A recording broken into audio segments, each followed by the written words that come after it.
Welcome to Soul Elevation, guiding your ascension to new heights. I'm your host, Kara Goodwin. It was such an honor to record this episode with Rob Gauthier. Rob is such an awesome guy, and I've had the pleasure of getting to know him over the last couple of years. He has a remarkable story of how he came into contact with two important spirit guides who have surprising origins and have helped him dramatically turn his life around. I'll let him give you the amazing story in this episode as we go along. He's going to be hosting the channel panel in November 2025, and I hope to attend this event myself, so I hope to see you there too. Rob is one of the most respected trance channelers in the world. For more than a decade, he's helped thousands of individuals receive clarity on their life path and mission. Rob primarily works with three main guides, Artif, Treb, and Metatron, but has channeled hundreds of ET consciousnesses. Rob is also an in-demand speaker and teacher and has been featured in many documentaries, internet shows, interviews, and books for his unique channeling abilities. So before we dive into this episode, I want to invite you to explore the beautiful array of resources waiting for you at karagoodwin.com. From my book, Your Authentic Awakening, to powerful free meditations, my Learn to Meditate course, and even personalized guided meditations created just for you, there's something there to support you no matter where you are on your spiritual path. And now, enjoy this episode. Well, welcome, Rob. I'm so excited to finally be doing this. I can't believe it's been this long since I've ever had you on here. You should have been on here a couple of years ago, but thank you so much for being here. Thank you. I appreciate your patience. I know my life has been a little weird and we've tried to do it a couple times. I've had to reschedule. So thank you for being patient. I'm really excited. Well, I feel like we've been friends for a while now, and that's what I mean more than the rescheduling because life happens and time is crazy. And you just got back from Japan. So I'm just really honored that you're here. Let's start the conversation by talking about your connection with the guides that you channel and how this connection was established and your soul relationship with them. Yeah, so it's a bit of a long story, and I know I've shared it a lot of different places, a lot of different ways, and different times. So I try to compact the story, but it's a lot to it. Um, when I think about my spiritual journey, I don't think about where I met Treb. I think about the process that started everything in motion for me, which was the birth of my son. He was born in 1999, and when he was born, he had cerebral palsy, and it's a degenerative disease that's caused by brain damage. So by the time he was 1.5, the doctors really was told us what the worst case scenario was with it. Told us that he wasn't going to be able to do a lot of things that other kids were, walking, talking, things like that. It was very heavy. I was a young dad, so at 19 years old, I get this news that the person who I fell in love with, the only person I ever dared to love more than myself, is going to have a really hard path and probably not live very long. And it was very heavy. A lot of heaviness came with that news. So when he was 2, I had a car crash, and that got me hooked on pain pills. And that was the one thing in the world that took the obsessive thought process away from me, obsessing over him and his health and all the things that were that I was mourning. Because when I got that news, it's like, oh, the son that I had, the excitement I had to see him do all these things that everyone gets to do, go through high school, go to college, get married, play sports, do whatever he wants to do. That all kind of just got wiped out in a matter of one conversation with the doctor. So I was mourning that, and it was pretty heavy situation. And the pain pills took that kind of intensity away from it. And of course, it didn't take it all away, but it numbed it a lot. Um, anyway, I kept going with that, and eventually, my prescription problem turned into a full-blown drug addiction problem. The doctors kicked me out, so I had to start going to the streets and illegal means of getting pain medication, which led me to the harder drugs, and it was about a 10-year cycle. the one thing that didn't get lost during that 10 years was my connection and my love for my son. And even my attention and focus and time I spent with him had gotten to be way less. And that's what really red flagged me. That's what got me to start looking at it like this is more than just a personal problem. This is a problem for my son. And that's what kind of helped push me in the direction to get clean. And eventually I did get clean. And anyone who's ever kind of had a drug addiction problem understands that when you get off drugs and you've been on them for a very long time, you get a lot of new thoughts and emotions that you didn't have for a long time, maybe even never. And through that experience, I really started loving things again. Like I love nature and I loved my dogs and I love taking pictures of the sunset and all these really weird things, from my perspective back then, it was very weird to feel so happy about normal stuff. So whenever people go through kind of like a very large emotional change, they often reevaluate everything in their life. And for me, that was what is this place? What is this universe? What is God? All the things that I searched for as a child and did not find any good answers with standard organized religion. My family, very Christian family, and we went to some hardcore churches. If any of you were around during the 80s and 90s, I'm sure you remember Satanic Panic and all of that type of stuff. It was a very intensive church situation and Kind of environment an that I was in. evangelical type of environment. Yes, and borderlining to the ridiculous in some cases. Like, for instance, I couldn't watch the Smurfs because Gargamel was a demon's name, and Oh. the cartoon was satanic. So as a kid, while everyone's watching the Smurfs, no. Same with He-Man because Skeletor, was evil, and Oh. yeah, so that was the religion I had around me, and it didn't feel right. And I genuinely like was interested in religion. Like I would go there and I would ask these really, to my mind, amazing questions, like, hey, why does it say this here in the Bible and this over there? Or why does the Bible say this? And the intention behind these things are from fear.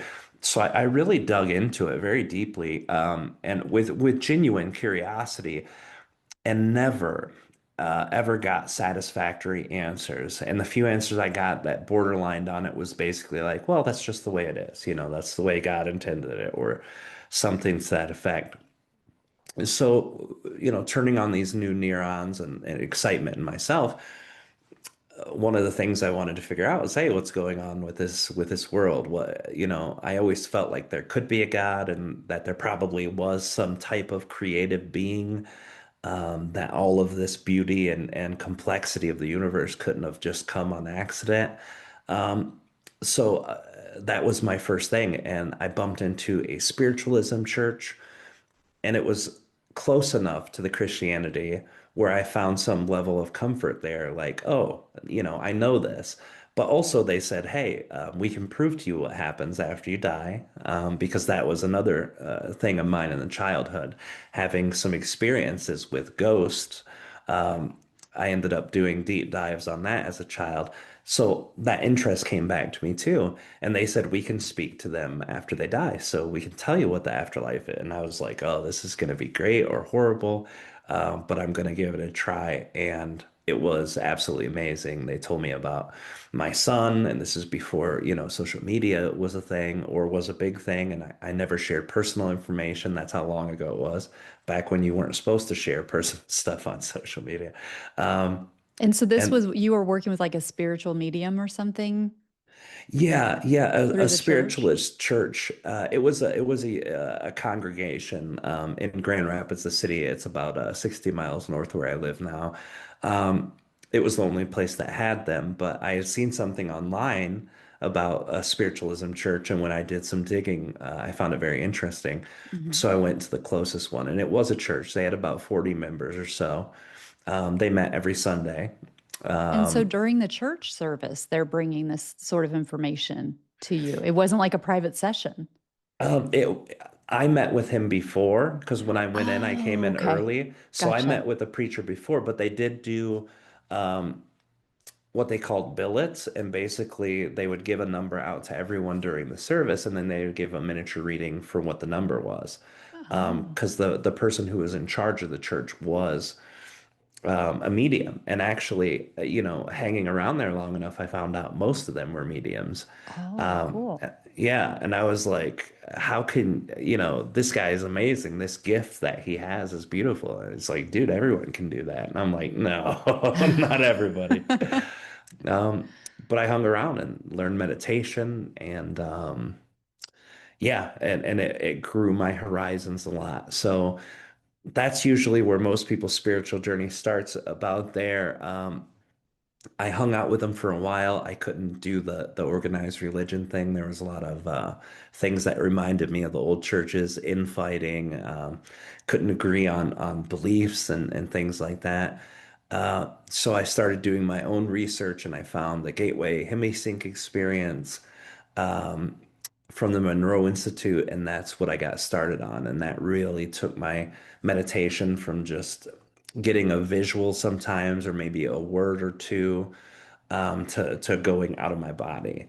And I kept doing this for a long time. I did the whole course. It was like six different waves and like six parts per wave.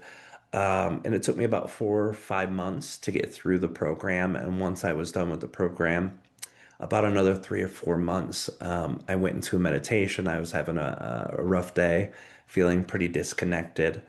And at this point, meditation was like my new addiction. I was doing it hours and hours and hours a day, like 3 times a day at 90 minutes a day.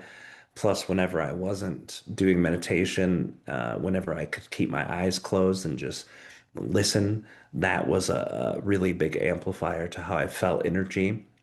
And then that one day, I was just having a tough day, and I went into my meditation, and that's when I met Treb, who's my original guide, my very first being. And I did, when I say I meet him, a lot of people are like, what do you mean? You heard his voice? It was like an out of body astral projection.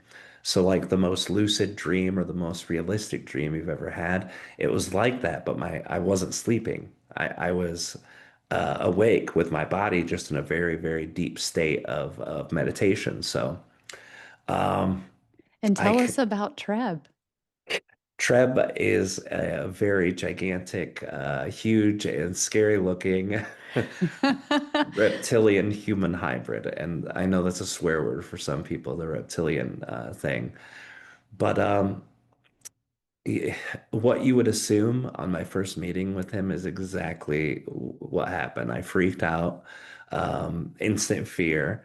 Like even it's funny now that I do the out of body stuff so much, I don't really feel fear there, but this was like the most visceral physical feeling fear I ever felt. And then within a matter of just a few seconds, it stopped. And the reason it stopped is this gigantic feeling of love was being directed at me. And some of you who might have psychic experiences realize, like when you're in that state, you have that sixth sense. So I don't know how I knew, but all I knew is that this love that made the love that I felt for my son feel small and insignificant. It was just this huge amount of love, and it was from this scary looking being to me. And I had no idea why, and it disarmed me pretty quickly. He told me, he basically just shared a quick few minutes of words with me. Most of it was our souls are connected. We're connected. I'm here if you want to connect with me. And then boom, I'm done. And I really did not know what to do. I thought maybe my brain was broken or something happened with the meditations. So I didn't go back. And then finally I started going back about 3 or 4 days later. I started meditating again and I had to know what was going on. So So I you went did back. you invoke him? Did you feel that you invoked his presence the second time? Yeah, for sure. Yeah, absolutely. I had done something different that first day I met him than I ever did with a meditation. So I knew that that was the new triggering mechanism. So if I I want just a did that triggering extra step, mechanism. Give me one. so for the 21 steps that they do at the Gateway experience, you literally go from like 1 to 21, and each takes you into a deeper, deeper state. Um, that's where it ended. And that day that I met Treb, I was like, what happens if I go past 21? So I was Oh. just like beyond 21. And when I said it, I wasn't saying like 22 or 23. I was just like, and beyond 21. And when I did that, instantly, boom, right back with Treb the second time. And it's funny, a lot of people think, oh, wow, you started channeling this being that you met. But I actually had connected with Treb like on a daily basis for every day for over 2 years before I started channeling him. Like, we never did channeling until after I got to know him. That place in my life, I had just come from this very street lifestyle where I'm hanging out with drug addicts, gangsters, and very intense people. So rule number one is you don't trust anyone. Rule number two, if someone's selling you something, you better ask why. And I still had a lot of that mindset with me. I'd spent my whole life living that way because even before I got into the drugs, I hung out with those type of people. Um, so it was very long process for me to learn to trust Treb. And I think probably after 6 months, I started realizing that A, I'm not insane. B, that this being and me were actually connected somehow. And he explained to me, but I really didn't understand it. It took me a while to really understand. And then three, whatever this being was sharing with me was shifting and altering my life hugely. Like as much as my drug abuse to cleanliness from drugs changed me in a good way, what he shared with me and trying to understand that absolutely shifted my life to black and white, which is one of the main reasons I asked him to channel through me. When I was looking at the stuff he was saying and going online and investigating, the only type of information that was similar was channeled. So I was like, oh, they can channel, can we? And we did. And I think the fifth time, maybe fifth or sixth time, fourth or fifth time, I channeled him. I went straight to YouTube and started sharing it. So That's amazing. And what sort of year was this when you were first in contact with them? around 2008, I say around then because 2010. At the very end of 2010, I believe it was probably November, December is when I first released the YouTube channel. And I remember having talked to him for almost 2 years. A lot of that time in my life is a bit fuzzy too, because chemical adjustments of my brain, chemistry of my body, a lot of it was still going through change because I didn't just, jump off of drugs and stay off drugs. It was a process. I went through methadone clinic treatment. I went through different types of treatment after that. So it was a long process. And I want to say it was probably towards the summer or spring of 2008 when I first met him, because it was right Wow. around the same time my son was turning about 9 years old. So Mhm. I guess my drug addiction probably was only about 8 years. I always say 10 because it felt like 10. But it started when he was about two. And yeah, so that's probably about it, about 2008. Okay. And what types what types of things was he sharing with you that were, because again, like when you think about 2008, we've just had this rapid acceleration over the years, and now so many people are channeling. So a lot of people have more reference points if these things start to happen to themselves. But in 2008, we didn't have this plethora of information at our fingertips and spoken of so widely. So I can imagine that it was really profound. But does anything come to mind in terms of examples of the insights he was giving? Oh yeah, tons of them. The basic things that he would share. that he still shares, that you as an individual being is a creator and that you create reality from the inside out.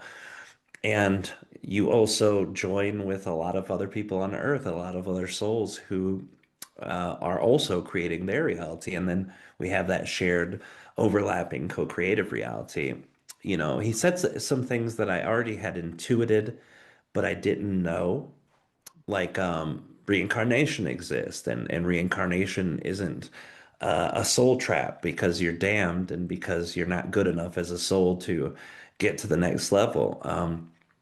That reincarnation happens so that your soul goes through a school and a learning process, and it's a lot like going to kindergarten and then going to first grade and second grade. Each life you're learning new lessons, and some of them are hard, some of them are easy. Also, that Earth isn't the only place that does that. You get into reincarnation cycles anywhere you go. Some of the most intensive information was the self-creation stuff and the soul stuff. But later on, after Artif started coming around, after I started sharing my channeling publicly, that's when like universal mechanics started coming through, like really intense. Like this is how the universe works. This is how it's layered. This is how you evolve. These are the steps of evolution. Things like that. So it became very intense the more that I understood and knew. But just these things, like the biggest example when I think of the most life-changing was my understanding of my son and his journey as a soul. Before I was just like, oh, this human being I love so much was unfortunate enough to be harmed during birth, and now he's stuck being in this bad position for his whole life, and he's gonna pay the consequence of that mistake of the person or whatever. All these different thoughts, and it always made Jeremy out to be the victim of the situation. When he explained to me that Jeremy as a soul had been through wars and had been a soldier and had been what do you call it, like an inventor, like a genius mind level inventor in all of these different lives, that he needed an exploration of just the emotional experience of being loved, of not having to do anything with his body, but exist and experience raw emotion without communication, without any of the other stuff. I was like, holy crap. Now I see a soul who's in a body having experience and not just some poor kid of circumstance. So it it didn't take the feeling away from me hating to see my son go through horrible stuff or the medical stuff that was so tough for him, but it took away that feeling sorry for him. It Mm. took away me saying, "Oh, this poor victim of everything in life." And I think when you're a person speaking to another person, when you see them on the personal level, that's good, right? We're human. We're supposed to do that. But to respect the soul and the sovereignty of the soul and the soul's desire to have an experience, that's one of the hardest things that parents have to do in this life is love your child, follow your instincts, and be the parent that you feel you should be, but also respect that this is a soul who's just as infinitely wise as you, having an experience that they thought highly enough of you and your soul that they wanted to join you on. And that's profound. Oh, that's beautiful and so well said. That resonates so strongly with me with things that I've been through with my own kids.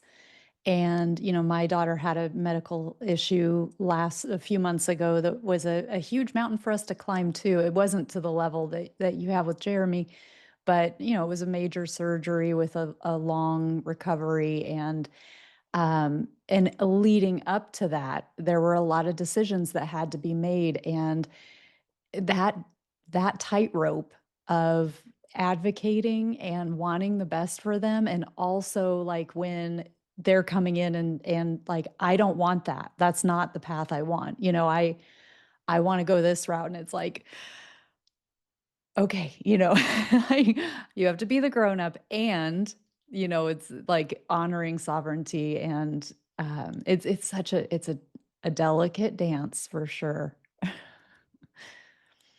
So one thing when you talk about Jeremy, it makes me think of the telepathy tapes. Have you listened to the telepathy tapes?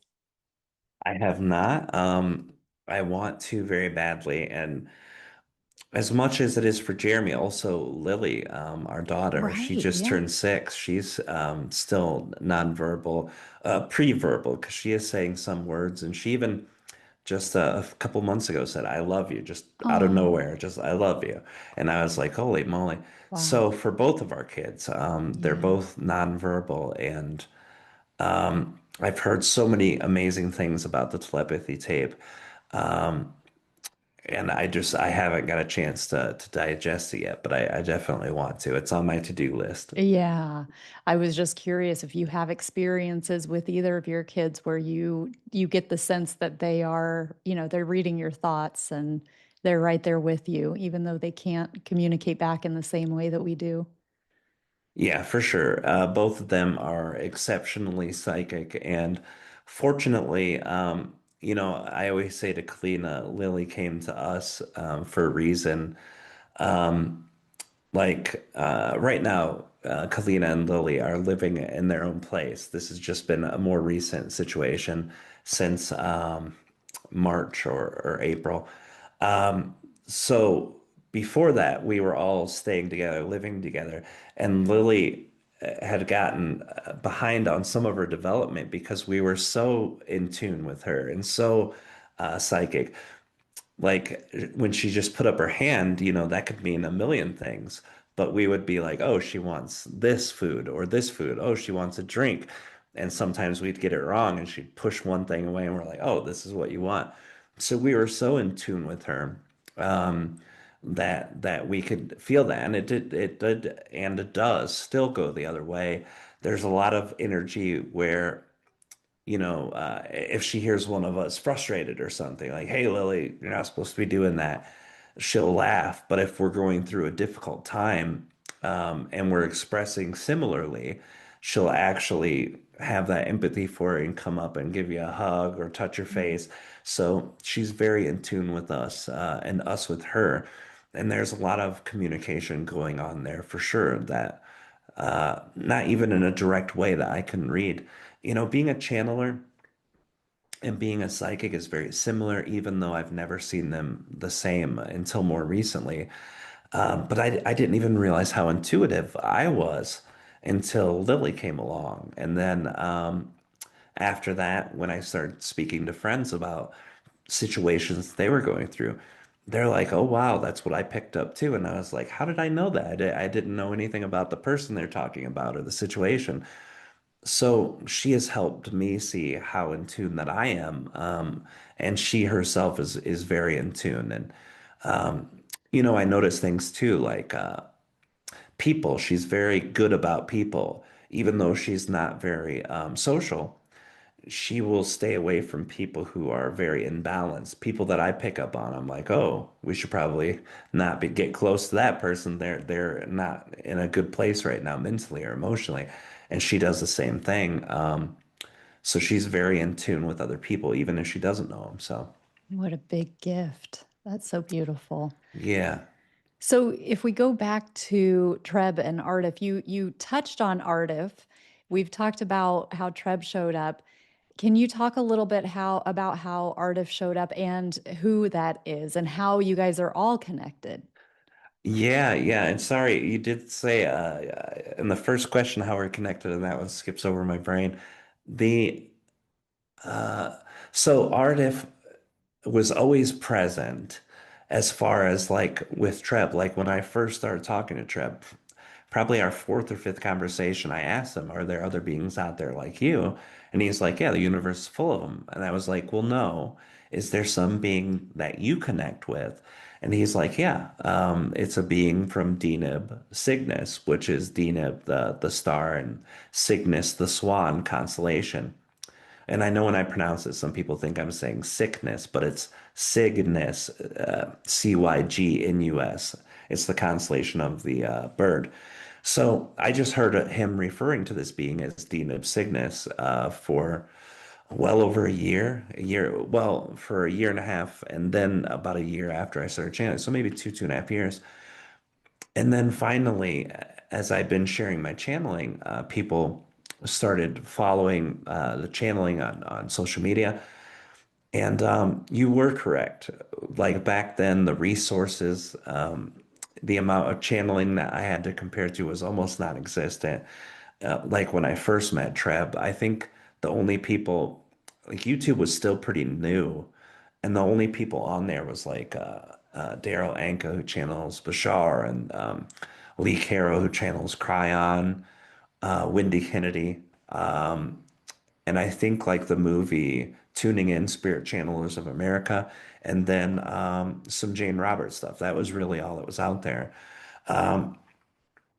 So anyway, I'm connected, sharing my information, and this guy says, "Hey, I want to do a book with you about Treb and his race." And I was like, "Okay, great, let's do it." So we did, I don't know, 20 sessions or something, and we ended up transcribing it by hand and then doing a book with it. And one of the questions, pardon me, one of the questions he asked was, Treb, are you able to bring some other beings through? And he's like, yeah, I can. So he would bring them through. And that was the first time I channeled anyone besides Treb. And it really wasn't me channeling outside of Treb. It was me channeling Treb while Treb was channeling someone else. Oh, Uh, interesting. yeah, which is great, and that's still how I'm able to channel so many beings. Treb and Artif are my telephone guys. They're my operators, really. Um, so he brought in a bunch of beings from his race. He brought in a family member, and then Jefferson, the guy I was doing the book from, he asked him, "Can you give us another person who would like teach you, or someone who's taught you before?" And then he brings in the being, and he introduced himself as Aridif, and the most intense, profound 20 pages in the whole book was from what Aridif shared. And he explained what a density was and a dimension and the evolution of a soul and how it works and all of these soul mechanics. Now, I still didn't know Ardif. I just heard this amazing channeling, and when I went to go back to listen to it, I couldn't find the recording, so I took the transcript and created a recording from it. And I would just listen to it over and over again, trying to absorb the information.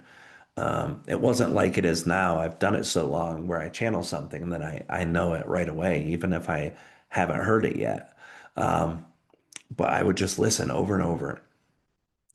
And eventually, um, a year or so goes by, maybe a year and a half, and Ardif had been brought back in maybe two or three different times from Treb. Um, and then I did this thing. I met Kaleena right around that time. We started our relationship at that time, so it was about 2014-ish. And I had already been channeling for 4 years at this point, and maybe Ardif, I don't know, maybe 10 times I had ever channeled him by then. One of them was for a course that we were doing, and it was about densities and dimensions, and we called it the Density Masterclass. And Ardif came in just for that, and like I think we did the three or four different really intense 2 hour channelings, and it talked about everything, how the universe works. And after that, I kept calling back for Treb to bring Artifact and to ask more questions. And then one time we were randomly, and I can't remember, I think Kaleena was co-hosting some radio show with me or something, or maybe we were on her radio show and I was helping co-host. I can't remember. But Ardif came in that time. And by then I was able to connect with his energy a bit more.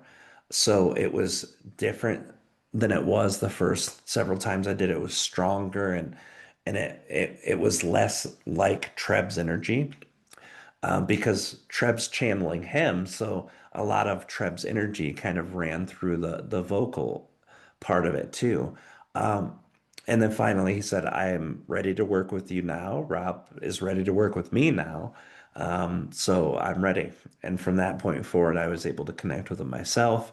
I've had flashes of him. Kaleena has seen him in more detail. Actually, she's one of the first people She was the first person to do an artistic rendering of him from her vision. And then when I talked to Treb about it, and then I had my own vision, I was like, yep, this is exactly what he looks like. So I never get that time with Aridif like I do with Treb, the face-to-face time, the intimate, the talks and years of face-to-faces. But I can feel him very strongly in my own energy field. I can talk to him without being in a channel state if I sit down and meditate and focus. And his sense of love that he has for me and for other humans, I feel that very strongly too. So it's as deep of a connection as my connection with Treb is. Um, it's just a little less direct and personal, if that makes sense. Okay. And so, if talking about densities and dimensions, how, where are Treb and Artif in terms of densities or dimensions or however you relate to other realms? Yeah, so if you ask Treb and Ardif, it's what's funny is Treb and Ardif have different descriptions of densities or dimensions, how they number them, but it's all the same mechanics behind it. So Ardif actually teaches Treb's version because Treb was the first one that shared the idea with us, so they don't want to muddy the waters, like they say. So our density that we're in is like a third density experience, fourth density physicality. So that would be like fourth density, fifth dimensional. And we're just starting the process of that as humans, where all of human history was more third density, fourth dimensional. Treb's race is a fifth density or sixth dimensional, and Aridif's is sixth density, seventh dimensional. So the density division does have something to do with dimensionality, but it's mostly about the evolution of the soul and the aspects of it. So Treb's race being a fifth density, being their part of evolution that they're going through right now is a mastery of wisdom. And hundreds of thousands, millions of years, they will incarnate over and over again, filling every role, experiencing every experience on their planet as their race until either they get done with the whole cycle or they get done with the part of the cycle that they wanted to get to and then they're done. So some races die out before they get to that sixth density, which is where Ardif is. Ardif is sixth density. That's the very last physical density. So Ardif's body is physical, Treb's body physical. They're not physical in our dimension, but in their own dimension, they're physical. They are born, they die, they reincarnate. So these dimensions are still very physical, even though like the lightest frequency in our own reality in our dimension is light, and light is actually more dense than the lightest thing or the heaviest thing in their dimension. That's why dimensionally we can't see them, we can't touch them, but we can feel them and connect with them. And then Ardif being in sixth density, there's nothing above him. So their race is literally at the very end of their incarnation cycle. I don't know if Ardif's lifetime will be his last incarnation as a soul from Deneb and the Pleiades and going through that, or if he's going to have several more incarnations. But once they're done, their race will be done. They will leave physicality and then start a new cycle. And it's very complex. The densities idea is much more complex than we think. But the part is that they always tell us, which is very funny, is don't focus on all the details because it will make you activate more mental energy and then you won't be able to feel Oh, into it. But I don't care. I'm a mental type of guy, so I really love the dynamics of it. After sixth density, that's where collective consciousness has come from. So beings who don't live in physical existence anymore, like Atlanteans, Lemurians, these beings did exist in higher dimensions, but after they left the incarnation cycle, their collective energy is there, and that's the dimension above that. And then planetary collectives, solar system collectives, galaxy collectives, universe collectives, it just keeps going up. And that's why I really love it because it gives me a workable model for how the universe works, how consciousness works in a physical universe where the soul itself is inherently not physical. And it's a very fascinating thing for me. It makes my nerd brain and my science brain really get activated because it gives me the missing link that we've had. As humans, we're like, oh, this is how science works, and we're wrong about so much of it, but that's fine. We're learning, right? And that's how we learn. We're wrong before we're right. But nobody ever accounts for that consciousness. Science is like, oh, no, no, consciousness is over there. Physical stuff's here. We're going to focus on the physical stuff. But you can't really complete the understanding until you have that. And even though my understanding is just like a couple grains of sand to the whole ocean of knowing, it really helps me close that gap a little better. I love it.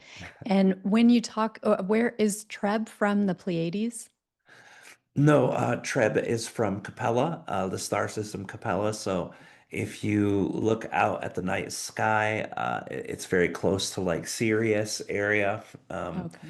It's in the constellation called Aurigae, Auriga, I think. Aurigae.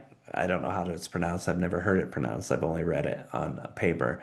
Um, and that's the brightest star, but it's actually a four-star system. There's two stars that are about twice, no, 10 times bigger than our star, that are very similar to our star, like white stars. And then there's two red dwarfs, and he lives around one of the little red dwarfs. But because it's so far away, we just see it as one big shiny star from here. So Capella is his home. Aridif is very interesting. Their race was originally born and started in the Pleiadian area, so the Pleiades, the star cluster. And again, a lot of people have misconceptions about Pleiadians or Pleiades. They say, oh, Pleiadians is like a star system, but it's actually hundreds of stars with tens of thousands of different races and different dimensions and different physicalities. So when you say Pleiadian, that's kind of like saying human, except for it talks about tens of thousands of different races that just come from one shared space of stars clustering. They moved from the Pleiades and then went to Deneb, which is the alpha star in the constellation of Cygnus. And the star that they moved to, they actually moved to because there was no other inhabitants in that whole solar system. And the Pleiadian area was such a compacted area because all the stars are pretty, they're not like super close where it affects each other that way, but they're close enough where they didn't feel their consciousness could grow as far as they wanted it to because there are so many other races and so many other incarnations and stuff. So they went out. It's like moving out into the country to get some more room to breathe. And they went to the star Deneb, and that's where they started their incarnation cycle there. So this is why they call Ardif the ancient Pleiadian because a long time ago they did come from the Pleiades. Oh, interesting. Well, I'd love to learn a little bit more about Treb. I mean, I have not really explored reptilians very much on the podcast, and I know you kind of started this way when you started talking about Treb early on in our conversation, because you said you were afraid when you first saw him, and he's very intimidating. But he has been this loving presence and this guiding light in your life, which is not something that people might assume with a reptilian. So, can you talk about the fear with reptilians and your own experience and what their why that might be and the evolutionary aspect of reptilians? Yeah, this is a very, very big topic for me. Also, my ex-wife Kaleena is also a channeler who channels a lot of different reptilians. Her name's Kaleena Angel with two L's, and she and I have done a lot of exploring on this topic together. The first thing, yes, fear, reptilian energy at that point. The only things I'd heard about reptilians were that they were evil. I didn't even know if they existed or not. I thought it was probably not true. Um, but, enough people had experiences where I'm like, well, only one of them has to be telling the truth for it to be real. So I considered it as a possibility. And then meeting him was the most terrifying thing ever. So now that I've worked with Treb for so long, I've also channeled so many different types of beings. A lot of it comes from my own curiosity. So I asked Treb, reptilians, so what's the deal there? Why are they the bad guys when you're so loving and kind? And you're right. Treb's race is considered extremely benevolent. They're considered a type 1 race, which means that they observe the free will of everyone, that they see themselves as like part of oneness, that they believe in bringing information from above down to them and then letting them be a conduit to redistribute that information through to anyone or everyone who wants it. So it's a very benevolent stance to take, even though a lot of people say neutrality means you're not picking sides. The type one is a very respectful energy.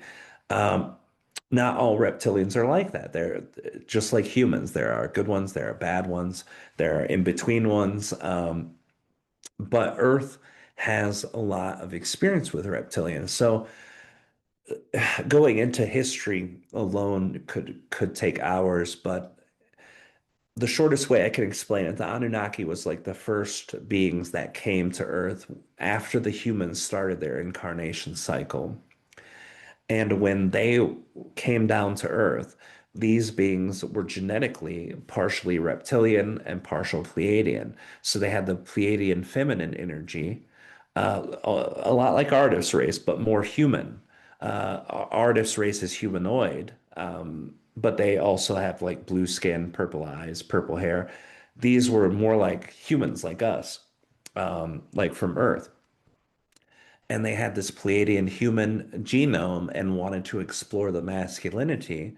So they found genetics that were pure masculine, and that was the draconian DNA. And they stole that, and that was not a very, very smart move from them. It definitely put them on the bad side of draconians This pretty is the quickly. Anunnaki who did that? Yes, correct. The Mm. Anunnaki. So just recently on my trip to Japan, I found out a bit more about the story.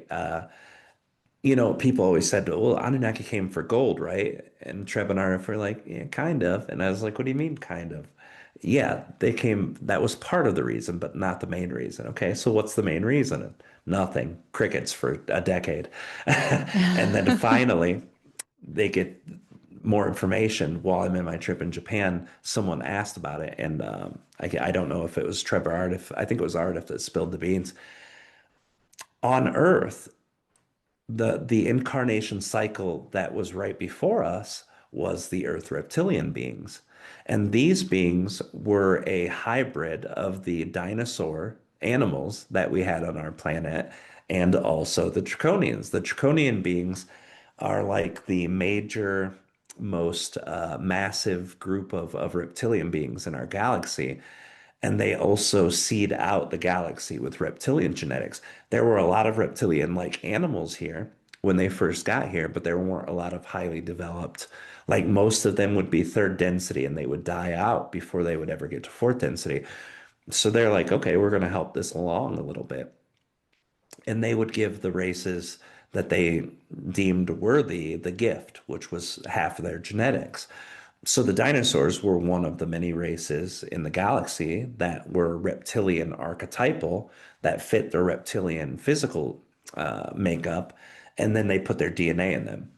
So these beings were already here on Earth. They were in third density when the Anunnaki came, And they started hiding out because the Anunnaki didn't really care for them. They knew that they were kind of off limits.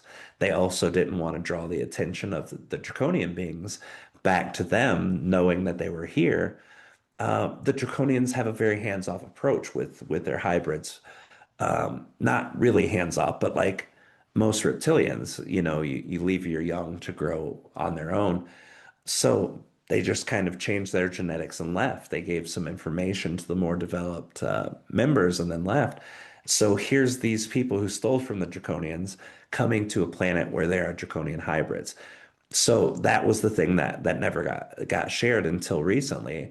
They came to Earth not just to find this race to work for them, but because the hybrids were here, they were able to get more specific information from the genetics from the Earth reptilians, which gave them a lot of ability to start doing stuff with their own.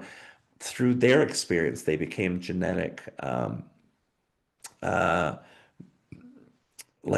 masters. At that point, when they first introduced draconian DNA to themselves, they were very early in their exploration of gene splicing and gene sequencing. But now they had a whole bunch of reptilian beings right in front of them that had the genetics they wanted, so they would use that.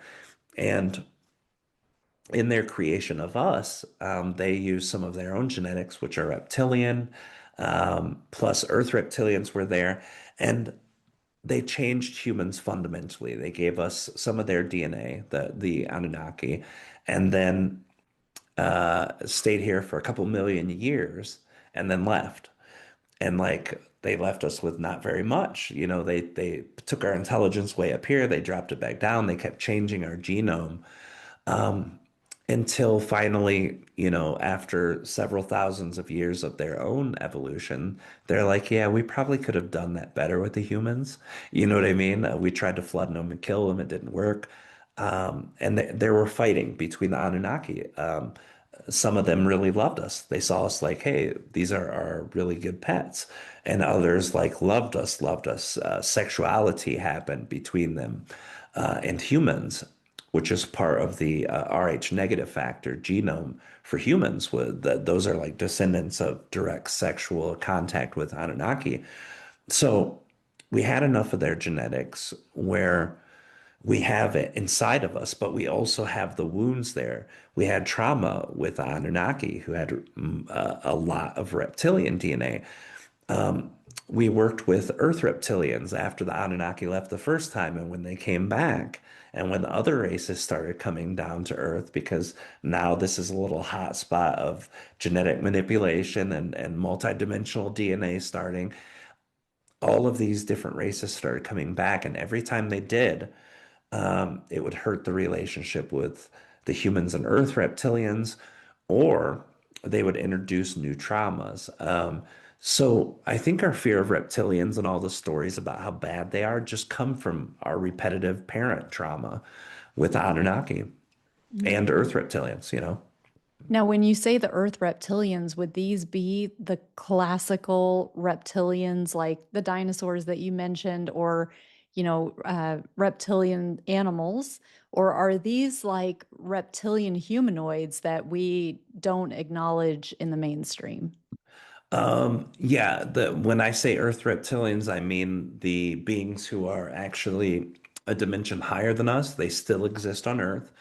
Um, There may be some an Antarctica kind of territory, or A lot of them are underground, but a lot of them don't need to be underground either because they're a dimension higher than us. Only really highly psychic people usually end up seeing them.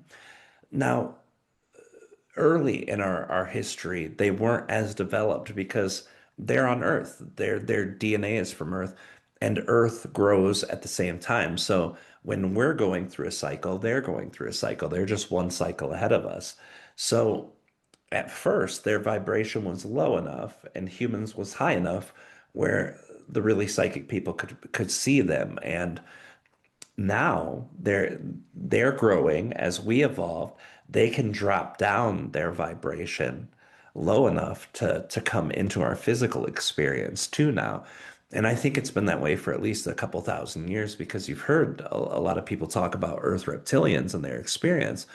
So, unfortunately, you know, we have so many misconceptions about them. Like Earth reptilians are horrible. They eat babies. They drug people and drag them into caves. All this really off the wall stuff. But Earth reptilians are just like humans. They live on Earth, so they adhere to the Earth rules. And the Earth rules is that our collectives will have a spectrum of really deep, dark disconnection and really high vibe excitement and connection and everything between. And you can pick any of it you want.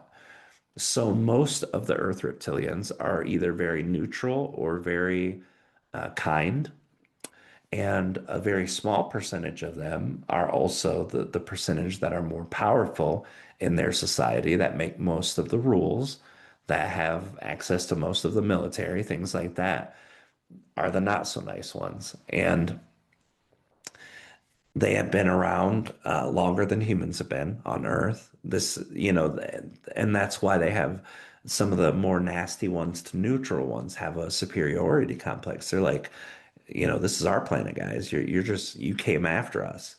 So they look at us like, Kaleena and I were actually talking about this last night. She said, the way we look at children when they do something that's really silly, but they're so cute. It doesn't matter how dumb the thing they just did was. You're just like, oh, that's adorable. Some of them feel like that with us, and others are like, well, they're dumb. They're young and they're dumb, so that's we allow them that and without messing with them.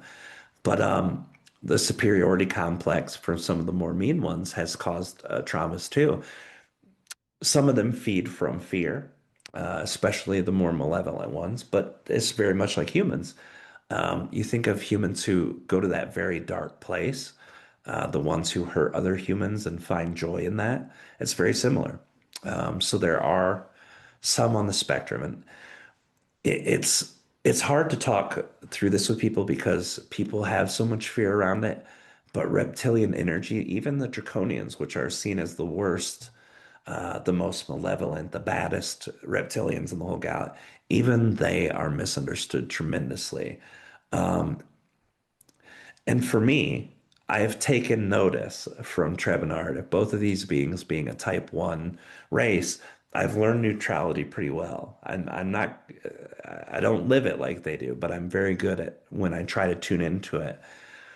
So I'm trying to see the perspective. And this is why I've been willing to channel more malevolent beings as long as Treb and Arti filter that through me because I want to hear what they've got to say. I want to see what their perspective is.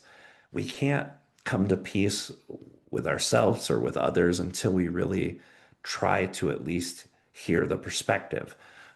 This is why it's hard for me to hear people argue about politics or nationalism or even sports. It's like, guys, we're as different as you might think. We're all the same in a lot of ways. But yeah, I think the reptilian thing is highly misunderstood, highly feared. A lot of people just put a lot of bad mental energy towards it, and just like anything in our world, if we fixate on it and call it evil without knowing it or understanding it, then we can't ever see beauty or goodness in it. Well, I love that perspective. And I love your life is a testament. Yeah. Sometimes I wonder if I'm putting an extra in that word, but I think I said it right. Um, to the fact that these beings exist on a spectrum, just talking through your history and your kind of early adulthood, and then how much things have changed and what you've experienced, but then what you're putting out in the world as well. You've got this enormous heart and you're working in service every day, with your family, of course, but for humanity too. So it's, I mean, the proof is in the pudding. And, this is somebody who it's been, quick math, 17 years since you started interacting with Treb, and you've had this huge acceleration, and of heart energy in your life and in your work. And it's just really something to take note of, I think, for anybody who this is new for. Because like you say, people can get this idea of what a reptilian is and then just turn their back and say like, nope, that's not for me. I'm scared of that and I don't want to take any steps towards it.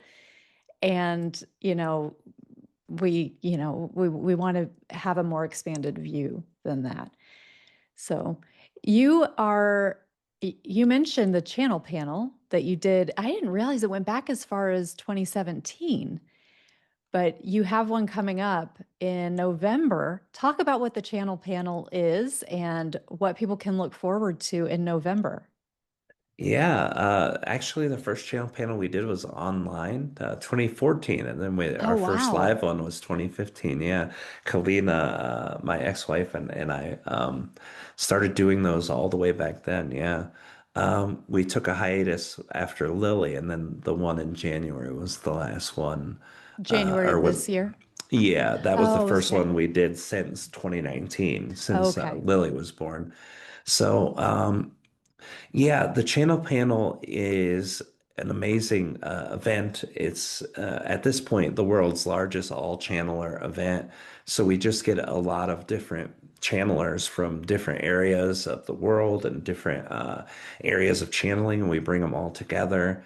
Daryl Anka, who channels Bashar, he's one who's done three or four of them at this point. He's going to be at the one in November. Wendy Kennedy. We've got a ton of great channelers throughout history and in the one in November. So we have 15 different channelers coming to this one, and it's in West Virginia, Princeton, West Virginia, in the Blue Ridge Mountains. There's a lot of energy there and a lot of history there and a lot of the Cherokee energy there. A lot of that area is Cherokee land.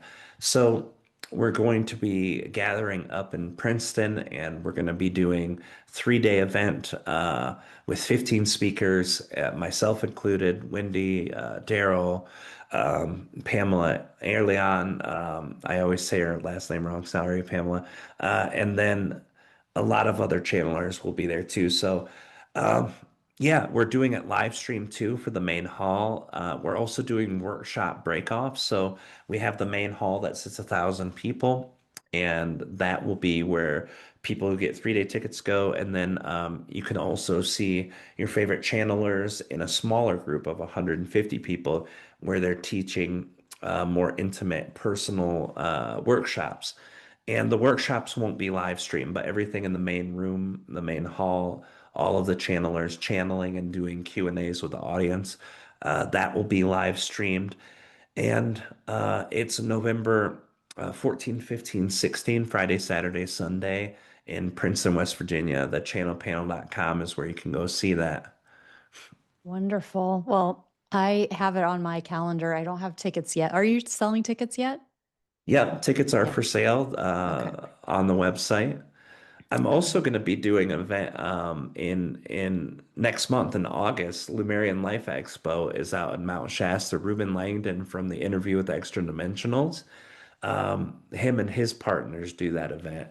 Wendy Kennedy's going to be there. Lisa Royal Holt's going to be there. It's going to be a good one too. And that's, I believe, November 7th through 11th. Also August. very similar setup. Yeah, just 3 weeks from now.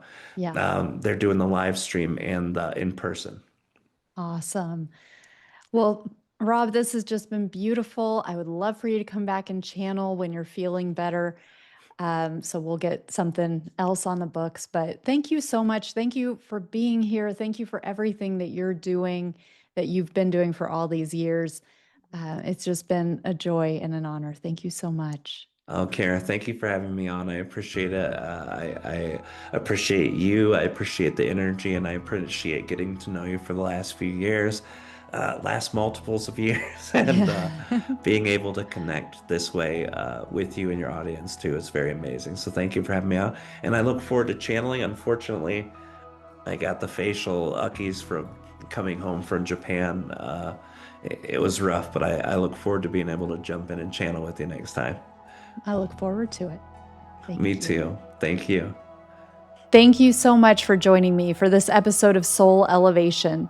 If someone in your life would be inspired or uplifted by what you heard today, please take a moment to share it with them. These are the kinds of conversations that ripple out and elevate consciousness. And if you haven't yet, be sure to subscribe so you don't miss the powerful episodes ahead. Your presence, your energy, and your support truly help amplify this mission of raising frequency and anchoring in a more awakened humanity. Thank you for your support, and I'll see you for the next episode of Soul Elevation.